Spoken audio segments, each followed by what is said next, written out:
This is a video response to Dancing with the Dark Side by BeyondTodayTV.com.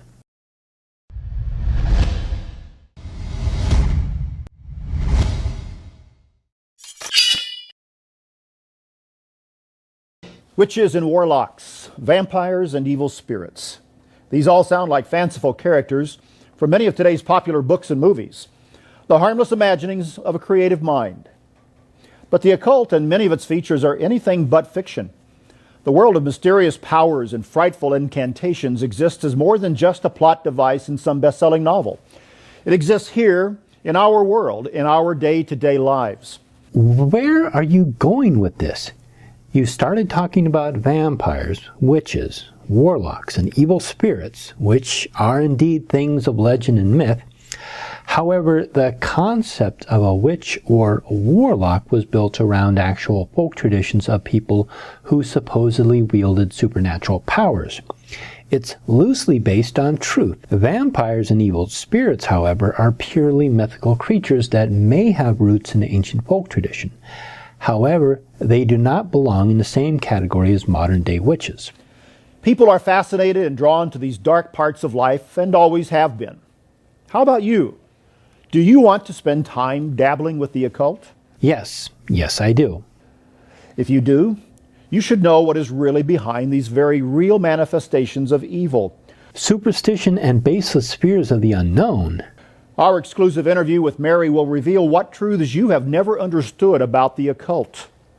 Oh, good. Another so-called ex-witch who has no full name, no specific tradition, or any supporting proof that they are not just making this all up. I'll take the supposed witch's testimony with a cauldron of salt. These so-called testimonies or occult experts always turn out to be made up. I have yet to find an actual credible source that can be verified and proven as an actual follower of Wicca, witchcraft, modern paganism, or any occult path.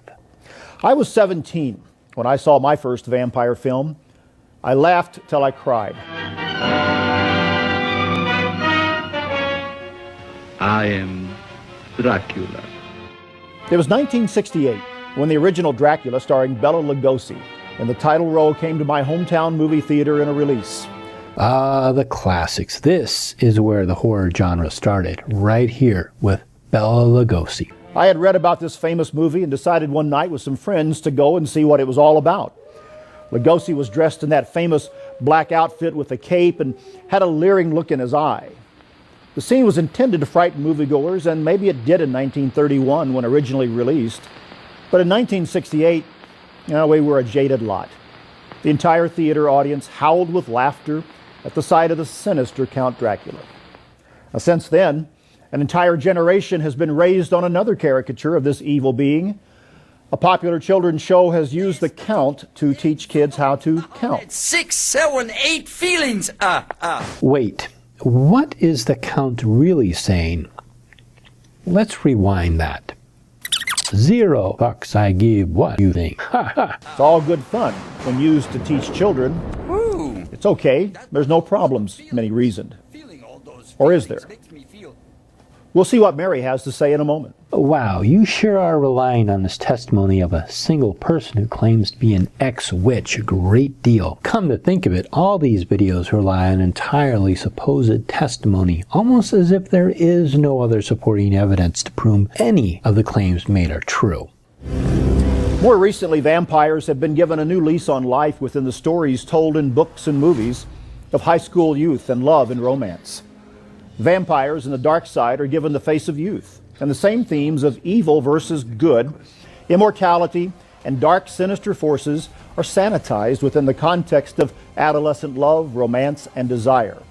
You do not realize that these Hollywood movies have absolutely nothing to do with the modern practice of paganism, witchcraft, Wicca, or any occultism. These are stories being told to audiences for the sake of making money.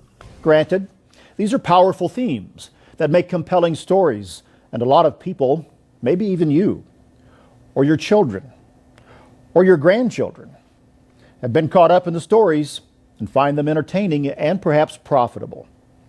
The popularity and commercial success of evil in today's culture testifies to the truth that people today cannot discern between good and evil. What kind of false equivalency is this? Just because someone is entertained by stories about vampires and werewolves, they suddenly become amoral sociopaths who can't distinguish basic human morality? What a leap of assumption. I mean, that is a Grand Canyon leap. The Bible says, "Woe to those who call evil good and good evil, who put darkness for light and light for darkness, who put bitter for sweet and sweet for bitter."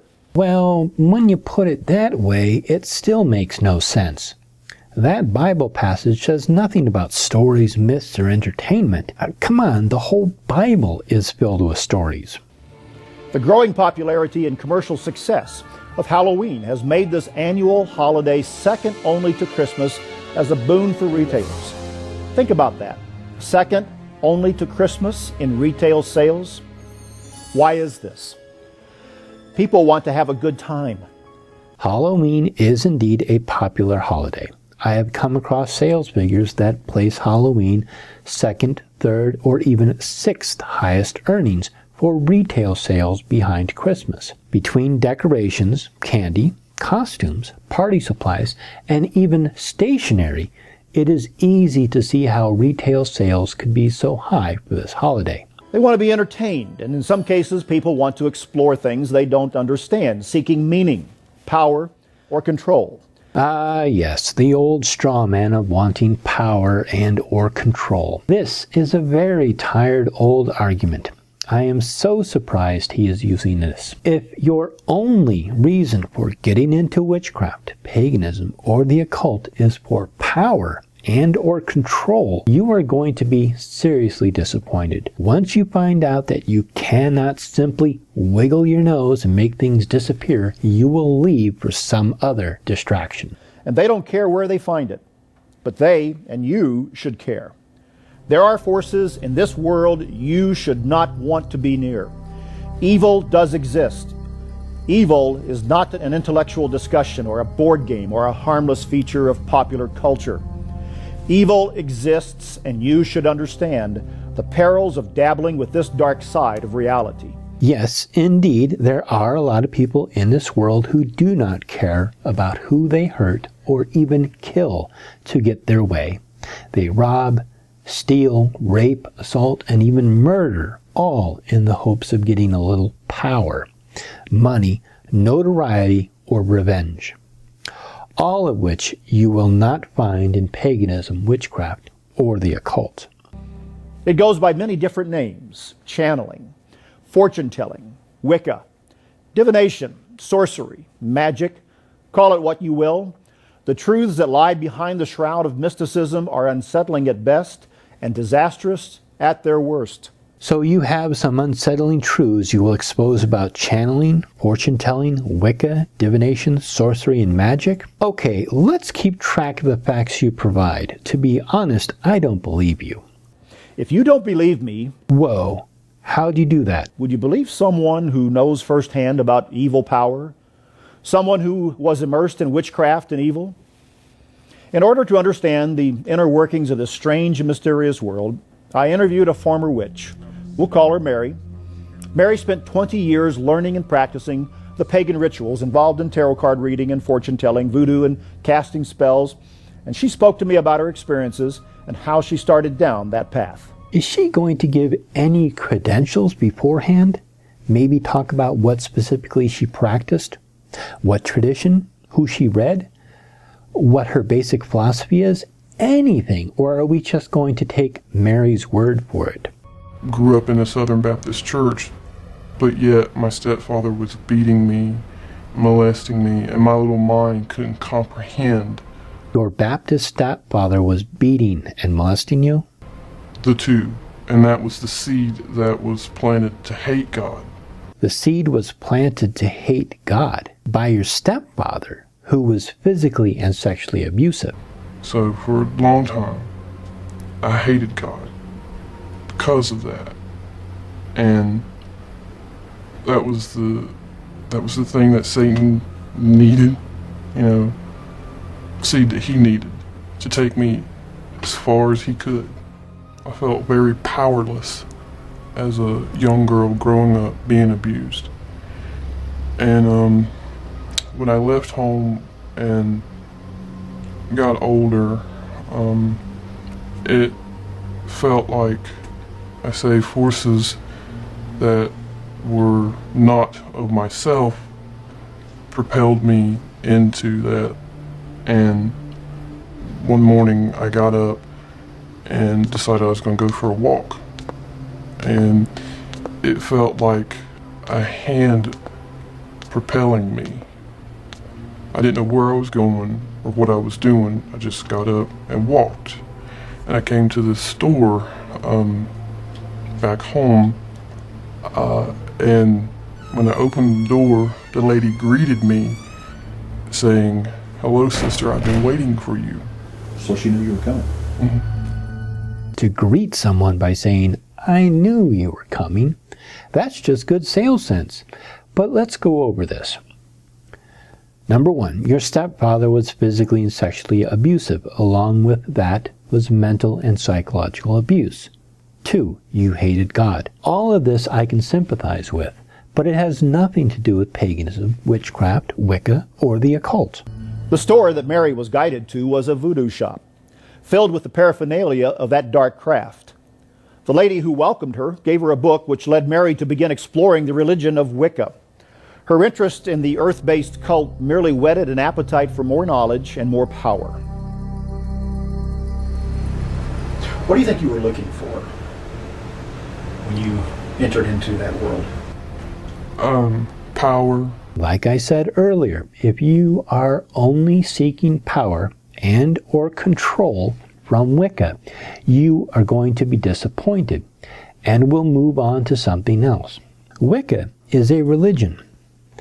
Power and control is not the primary focus of any priest or priestess of this craft.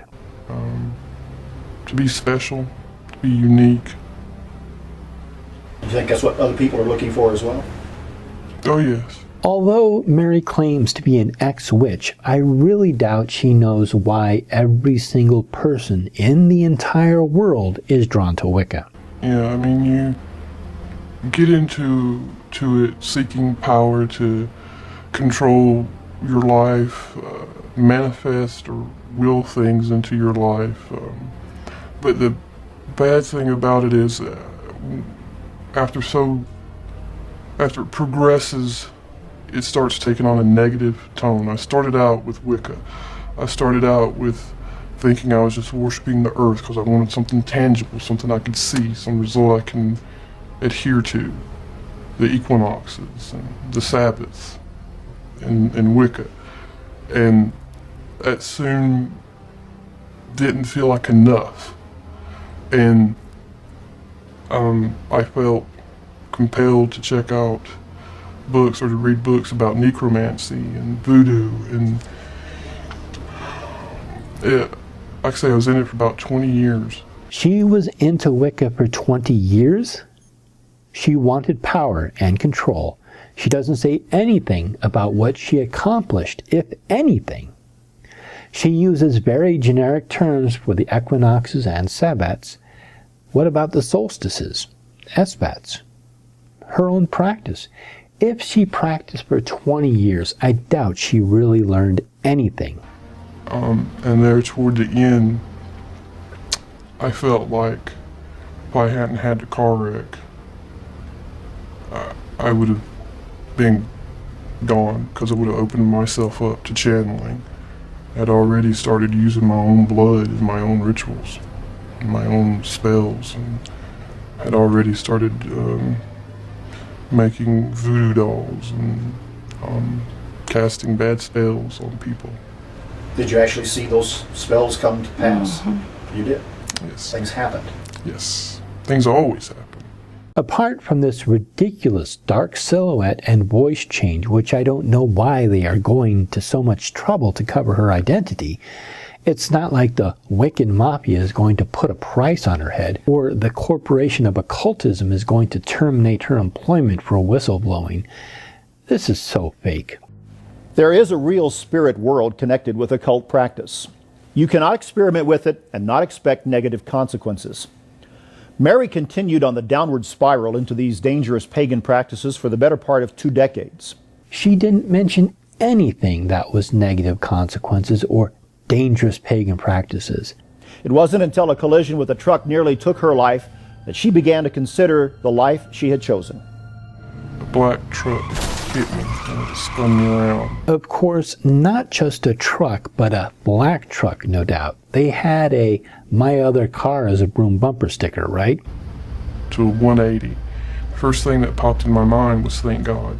I still had an altar. I still had my idols. I still had my tarot cards and all that kind of stuff. Yeah, because when you have several tons of steel slamming into you, the first thing you think about is your altar, tarot cards, and your idols. Which, if you were really a pagan, you would call them by their names, not just the generic term idol. Why didn't you just call them false idols? And it was like, at that moment, it was like God just said, just came down and was like, you gotta stop. What? I gotta hear that again. It was like God just said, just came down and was like, you gotta stop. I don't want that for you. To those who still see witchcraft as fiction or something to be toyed with, Mary explains the result of 20 years of dancing with the dark side of the spirit world. Yes, because all the evidence so far is so very, very damaging to the practice of witchcraft. That it honestly brings nothing but disaster. What disaster? So far, the only thing you've said are things that unfortunately can happen to anyone, regardless of their religious leanings. Sadly, many people suffer from physical abuse, sexual assault, and car accidents. This does not mean witchcraft was or is the cause of any of these disasters.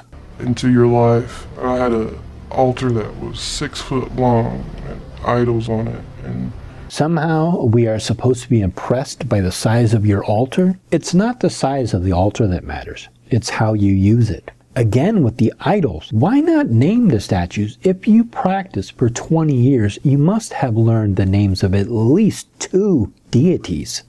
I still couldn't control my life. There's still, it eats at you. What eats at you? The traumatic memory of physical and sexual abuse? Yes, I agree. Those things can and do eat at you, but they are not your fault. And with help, you can recover from these things. The accident, yes, again, with time, you can recover from this too. The Bible says that Satan has come to kill, steal, and destroy. I don't think people grasp the gravity of how that is so relatable to witchcraft and Wicca and summoning and doing spirits, and they want to keep you as far away from God as they can. For being a witch who has over 20 years of experience, I would assume you would be talking to us on our level, rather than quoting Bible verse which you know we already don't believe in and would dismiss as religious dogma. So the illusion that, yes, you have this power, that you can communicate with us, that we can do things for you, but it's always a negative effect. You're going to feel a presence that's going to drive you insane. In the 35 years I have been a witch practicing magic, I have yet to feel this presence or be driven insane by it. There's other things that will probably drive me insane. The insanity of having that presence constantly with you, constantly manipulating you. But before I was done with it, it was to the point to where I was seeing things and I was hearing things and I was not sleeping well and I was so angry all the time.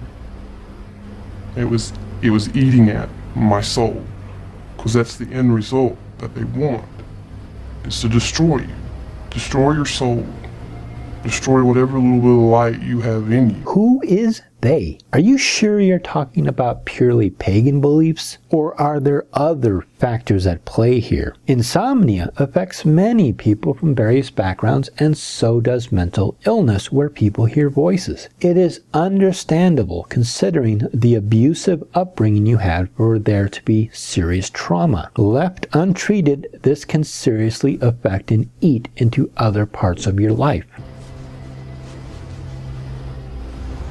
So you felt this presence, you felt this power as a part of your life on an ongoing basis, but you weren't in control of it. Feelings of powerlessness and lack of control is indeed a symptom of parental abuse. There is much more to this subject than we can cover in this 30-minute program. What is vital for you to understand is the reality of the spirit world and a real devil called in your Bible Satan. A majority of people say they believe in a literal devil. Understanding how he came to be, how he works, and what his purpose is vital to you. It is not a matter to take lightly. The existence of the devil is the key to understanding why evil exists in this world. Once you understand this, you can know how to resist the evil in our world. With God's help, this can be done. Our booklet that we're offering on this program. I'm going to fast forward through these commercials. This is the end of part 1 of my video response to Dancing with the Dark by Beyond Today TV. So, thank you and blessed be.